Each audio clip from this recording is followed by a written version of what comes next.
जय हिंद। इस वीडियो में आपका स्वागत है। आज हम पढ़ेंगे सांख्यिकी चैप्टर। ठीक है, क्लास 10th है और सांख्यिकी में हमें देखिए, सांख्यिकी के अंदर हमें तीन मापना पड़ता है। ये संख्यात्मक प्रतिनिधि जो करता है, यानी संख्या का जो प्रतिनिधि करता है वो केंद्रीय परिवृत्ति है। ठीक है, तो ये केंद्रीय परिवृत्ति के जो माप है ये तीन हैं। पहला है माध्य, उसके बाद है बहुलक, उसके बाद है माध्यका या माध्य। ठीक है, तो इसको हम तीनों को अलग अलग पढ़ेंगे। पहले समझेंगे कि माध्य क्या होता है। माध्य में तीन विधि होता है। ठीक है, एक होता है प्रत्यक्ष, कल्पित और पग विचलन माध्य होता है। इस तरह से होता है। बहुल्यक एकदम सिंपल है। ठीक है, बहुल्यक तो आसान ही है, लेकिन माध्यक में थोड़ा सा मतलब इसमें सूत्र जो है उसमें संचयी बारंबारता इसमें निकालना पड़ता है। ठीक है, संचयी बारंबारता ये इसमें प्राप्त करना पड़ता है। माध्यक में सिर्फ वर्ग चिन्ह निकाला जाता है और इसमें कुछ नहीं निकाला जाता है ज्यादा। वर्ग चिन्ह निकालने के बाद, और माध्यक में तो उससे भी आसान, क्योंकि जो बारंबारता दिया रहता है उसी से आंसर निकालना पड़ता है। ठीक है, तीनों को अब बारी बारी से पढ़ेंगे, माध्य, बहुलक, माध्यका। ठीक है, ये तीनों चैप्टर को हम पहले पढ़ेंगे, माध्य चैप्टर। ठीक, माध्य में देखते हैं कि इसको पहले सीखेंगे तीनों विधि, उसके बाद बहुलक, उसके बाद माध्यका सीखेंगे। ठीक है, तो उदाहरण एक आपके सामने प्रश्न है। उदाहरण एक में करा प्राप्त अंक है, तो इस माध्यक को हम जो कहते हैं ना, इस माध्यक को अवर्गीकृत माध्यक कहते हैं। ठीक है, माध्य अवर्गीकृत है, नहीं इसमें वर्गीकृत नहीं किया गया, वर्ग अंतराल नहीं लिया गया है, वर्गीकृत। इसमें देखिए एक्स आई दिया, मतलब वर्ग चिन्ह जो होता है वो दिया गया है, और विद्यार्थियों की संख्या। अगर इस प्रकार का प्रश्न आता है कि सिर्फ 10 20 इस तरह से आता है, और इसमें ये जो दिया गया इसको हम एफ आई कहते हैं। ठीक है, फ्रीक्वेंसी, विद्यार्थियों की संख्या कितनी है। तो 10 जो है, 10 नंबर कितना विद्यार्थी का आया, एक नंबर आया है, 10 नंबर आया। फिर कह रहा विद्यार्थियों की संख्या एक है जिसमें कि 20 नंबर आया है। विद्यार्थियों की संख्या तीन है जिसका 36 नंबर आया है। माना तीन लड़का ऐसा है जो 36 नंबर आया है। इस तरह से सब इसका फ्रीक्वेंसी। तो हम टोटल पहले क्या जानते हैं, फ्रीक्वेंसी करते हैं। ठीक है, एक अर्थ हमको यहाँ लिखना पड़ता है कि फ्रीक्वेंसी क्या होता है। इसको लिखते हैं सिग्मा एफ आई। देखो, सिग्मा का पहले मेन अर्थ समझिए। सिग्मा का मतलब क्या होता है, सिग्मा का अर्थ होता है जोड़, यानी किसी भी संख्या को जोड़ना है तो हम सिग्मा का यूज सांख्यिकी चैप्टर में हम करते हैं। ठीक है, तो फ्रीक्वेंसी के हिसाब से इसको हम जोड़ लेते हैं। पहले एक एक के दो हो गया, तीन, इस तरह से टोटल अगर हम जोड़ें तो सब मिला के मेरा कितना आ जाएगा, जोड़ सकते हैं। एक तीन हो गया, चार, चार दो छः, एक सात, आठ, 12, 16, 18। ठीक है, इस तरह से 18, 20 है ना। तो सब मिला के एक तरह से जोड़िए तो 30 हो जाएगा। ठीक, तो अब क्या करें, अब इससे करने के लिए एफ आई एक्स आई से गुना करता। मतलब देखो, अगर हम फ्रीक्वेंसी क्या है वो और एक्स आई क्या है वो दोनों को हमको गुना करना है। तो 10 गुना एक कितना आ जाएगा, 10, यानी दोनों का गुना करना है। 10, 20 गुना एक आ जाएगा 20। 36 गुना तीन, तो 36 गुना तीन फिर करना पड़ेगा, इससे इसको पढ़ेंगे, छोटिया 18 हो जाएगा। और फिर तीन या 9, 9 एक 10 हो गया। फिर इसको इससे पढ़ेंगे तो 160 हो गया। फिर इसको इससे पढ़ेंगे तो 150 हुआ। 2 गुना 6, 28 आ जाएगा। और 60 गुना 240 हो जाएगा। 60 गुना 4, 240 आ जाएगा। फिर 40 गुना इसको पढ़ेंगे तो 228 आ जाएगा। फिर लिखेंगे इसको 72 एकम 72 है तो 72 लिखेंगे। 1 गुना 80 है, फिर 1 गुना 80, 80 हो गया। 88 गुना है 200, 100 हो जाएगा, 76 हो जाएगा। फिर अगर इसको हम इससे गुना करेंगे तो 3 दूना 6 हो गया, और 9 तिया 27, 27 का 27 हो जाएगा। इससे इसको गुना करेंगे तो ये आ जाएगा 95। टोटल हमने गुना कर दिया। ठीक है, ध्यान रखना है कि एफ आई को गुना एक्स आई से करना है।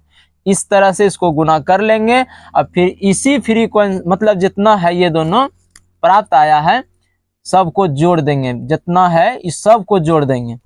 तो इसको भी क्या लिखेंगे, सिग्मा एफ आई एक्स आई बराबर में जो आ जाए जोड़ के, अब जोड़ना शुरू करते हैं। तो सबको सही कर देते, ये इसका हो जाएगा और ये इनका हो गया, ये इसका। ठीक है, आपको समझने में फिर दिक्कत हो जाएगा इस तरह से, इस तरह दोनों सबको सही कर दिए।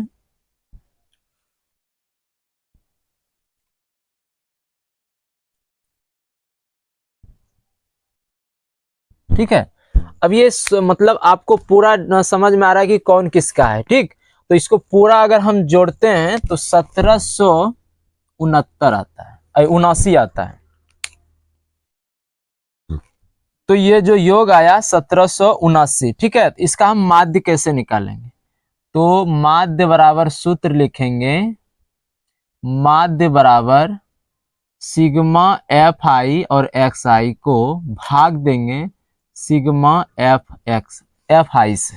ठीक है, यानी जो फ्रीक्वेंसी आया उससे और जो फ्रीक्वेंसी गुना प्राप्तांक आया वर्ग चिन्ह उसको जोड़ के उसको भाग देना। तो 1779 से भाग देना है 30 से।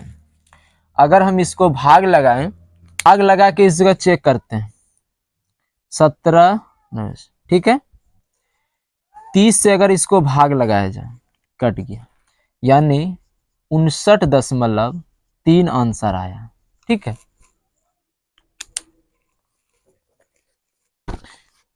उदाहरण 2 में बताया गया है कि नीचे जो विभिन्न राज्यों और केंद्र शासित जो है संघ शासित, तो उसके में प्राथमिक विद्यालय और महिलाओं के जो महिलाएं शिक्षक की प्रतिशत आवंटन को दर्शाया गया है। ठीक है, इसमें ध्यान रखिएगा कि जो वर्ग अंतराल हम वहां लिए हैं 10, 15, 25 लिए हैं, उसमें लिखा हो महिलाओं शिक्षकों का प्रतिशत, और उसके बारंबारता जो उधर लिए हैं हम उसको बारंबारता बोलते हैं, और उसमें लिखा हुआ है कि राज्यों क्षेत्रों की संख्या क्या हुआ, यानी उसी को हम बारंबारता भी कहते हैं। और ये जो अपने हिसाब से किताब में लिखा गया है वो अलग चीज है। तो हम जनरली अगर एग्जाम में बनाएंगे तो हम अंतराल, वर्ग अंतराल ले लेंगे और बारंबारता ले लेंगे। ठीक है, तो वर्ग अंतराल को हम इंग्लिश में क्या कहते हैं, CI, क्लास इंटरवल, और इसको क्या कहते हैं, FI, मतलब फ्रीक्वेंसी कहते हैं। ठीक, तो हमें ये दोनों दिया रहेगा और ये दोनों देने के बाद हमसे क्या पूछा जाएगा, माध्य पूछा जाएगा कि इनका माध्य क्या होगा, यानी माध्य ज्ञात कीजिए। ठीक है, यानी ये आंकड़ा है और इस आंकड़ा से हमें क्या प्राप्त करना है, माध्य प्राप्त करना है। अब ध्यान, वर्ग देखिए, हम एक चीज की जरूरत पड़ता है, क्या, सबसे पहले इसमें जो उदाहरण 1 में पढ़े थे वो अवर्गीकृत आंकड़ा था। ठीक है, उसका माध्य निकालना थोड़ा आसान है, लेकिन इनका क्या होता है, पहले वर्ग चिन्ह निकालना पड़ेगा, वर्ग चिन्ह। ठीक है, वर्ग चिन्ह निकालना पड़ता है, तो वर्ग चिन्ह को साइन होता है SI, वर्ग चिन्ह का संकेत क्या है, SI होता है, इसको SI लिख दिए। ठीक है, अब इसका वर्ग चिन्ह हम कैसे निकालेंगे, ध्यान रखिए, वर्ग चिन्ह निकालने के लिए हम क्या करेंगे, वर्ग चिन्ह का सूत्र यहां लिख देते हैं, वर्ग चिन्ह माना XI का सूत्र, ऊपरी वर्ग सीमा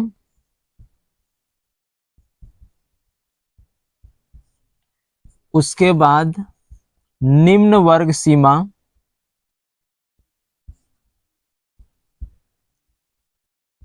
ठीक है, और बटे कर देंगे 2।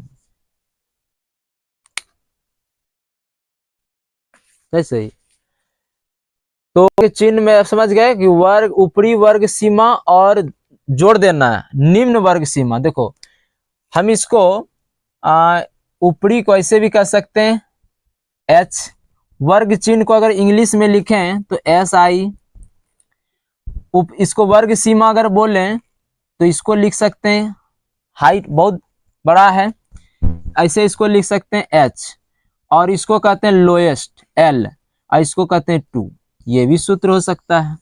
यानी हाईएस्ट मतलब अधिकतम, लोएस्ट निम्न वर्ग सीमा। तो यहाँ ध्यान दीजिए क्या बोला, ऊपरी वर्ग सीमा। तो ऊपरी वर्ग सीमा कौन है, 25 है। ठीक है, तो यहाँ लिखेंगे हम 25। और देखिए क्या निम्न वर्ग सीमा, निम्न वर्ग सीमा ये है, क्या है, 15। यहाँ 15 लिख दिए। क्या करा है, 2 से इसको भाग दीजिए, तो जोड़ेंगे कितना आ जाएगा, जोड़ने के बाद आ जाएगा 40। 40 में 2 से भाग देंगे, कितना आएगा, 20। तो ये पहला जो इसका आंसर आ गया 20। इसी तरह इसमें रखेंगे, फिर ये दोनों को जोड़ेंगे, फिर इसको जोड़ेंगे, कितना आ जाएगा, 60। दोनों को जोड़ेंगे तो 60 आ जाएगा। फिर 60 को किससे भाग देना है, 2 से, कितना आ जाएगा, फिर आ जाएगा 30। ठीक है, इस तरह से निकालना है। देखो हमेशा ये निकालने में आपका टाइम खत्म हो जाएगा। ठीक, तो आप एक अच्छा ऑप्शन ये है कि देख लेना कि अंतर कितने का है। अंतर देखिए 15 से 25, 10 का अंतर। तो यहाँ 20 निकाले तो 20 से 10 बढ़ गया, 30 हो गया। उसी तरह यहाँ 30 के बाद यहाँ 40 लिख दीजिए, जोड़ने के बाद 40 आएगा। फिर इसको दोनों जोड़ने के बाद 2 से भाग देंगे तो ये 50 आ जाएगा। अब इसको हटा देते हैं, ये 60 आ जाएगा, फिर ये 70 आ जाएगा, फिर ये 80 आ जाएगा। ये आपको ध्यान रखना है कि अंतर सब में सेम समान होना चाहिए। देख लेते हैं समान है कि नहीं है। 85 ये भी समान है, 65 ये भी सही है, 55 65 ये भी 10 है, सबका 10 10 अंतर है। एक निकालने के बाद सब में 10 जोड़ देंगे, इसमें 10 30, फिर इसमें 10 40, फिर इसमें 10 50, फिर इसमें 10 60, सबको जोड़ देंगे। इस तरह हम वर्ग चिन्ह निकाल लेते हैं। ठीक है, ये हम निकालने के बाद हम फिर वही काम करेंगे, एफ आई को एक्स आई से गुना कर देंगे। एफ आई को एक्स आई से गुना कर देंगे। तो देखिए ये है एक्स आई और ये है एफ आई। अब इन दोनों का बीच में गुना कर दीजिए, तो क्या आ जाएगा, 120। फिर इन दोनों के बीच गुना कीजिए, क्या आएगा, 330। फिर इसका इससे गुना कीजिए, कितना आ जाएगा, 280। फिर इसका इससे गुना कीजिए तो आ जाएगा 200। फिर अगर इसका इससे गुना करेंगे, 60 गुना 4 पढ़ेंगे तो हो जाएगा 240। 2 गुना अगर 70 पढ़ेंगे तो 140। अब एक 80 गुना 1 है, तो 80 गुना 1 80 ही होगा। ठीक, ये देखिए आपको गुना बेहतर तरीके से आनी चाहिए, तभी आप गुना कर लेंगे। ठीक है, अब यहां देखना पड़ेगा आपको, फ्रीक्वेंसी को एक साथ जोड़ना पड़ेगा। हम यहाँ फ्रीक्वेंसी को एक साथ जोड़ देते हैं। 6 11 7 4 4 2 और 1 सब मिला के कितना होगा, 12 4 16 हो गया, और 16 8 24, 24 और 3 हो गया 27, 27 2 हो गया 29, 29 के 9 हासिल रहल 2। फिर देखिए ये हो गया, इसमें जोड़ 2 अंक के था, जोड़ दिया। अब देखिए तीसरा अंक वाला जोड़ना है, 1 2 3 हो गया, 3 2 5, 5 2 7, 7 3 10, 10 1 11, 11 और 2 13 हो गया।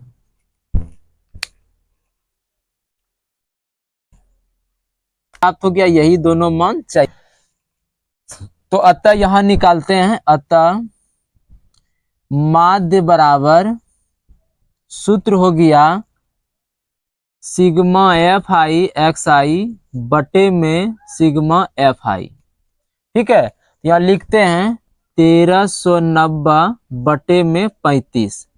अगर हम आंसर आ जाएगा 39.71 आंसर आ जाएगा। ठीक है, माध्य को इस नाम होगा, क्या कहते हैं, प्रत्यक्ष माध्य कहते हैं, प्रत्यक्ष माध्य। ठीक है, ये ध्यान रखना, ये प्रत्यक्ष माध्य विधि है। और इसके बाद कल्पित माध्य होता है, और उसके बाद पग विचलन माध्य होता है। ठीक है, तो प्रत्यक्ष, बाकी का जो दो विधि है उसको हम कल पढ़ेंगे। ठीक है, और उदाहरण नंबर 3 जो है, उदाहरण 3 आप उसको होमवर्क में रखिए, आप उसको घर में बनाइए इस दोनों विधि के हिसाब से। उदाहरण 3 को आप किसके मतलब होमवर्क के मतलब कैटेगरी पर बनाइए, और जैसे इसको बनाए हैं वही ट्राई आपको बन करना। अगर आपसे बन गया तो समझिए कि आप 100% आप माध्य समझ गए। ठीक है, ये बना लीजिएगा। और आगे जो 2 विधि है ना, कल हम 2 विधि पढ़ाएंगे, प्रत्यक्ष पढ़ा दिए हैं, इसके बाद कल्पित होगा और पग विचलन होगा। ये दोनों हम कल की क्लास में करेंगे।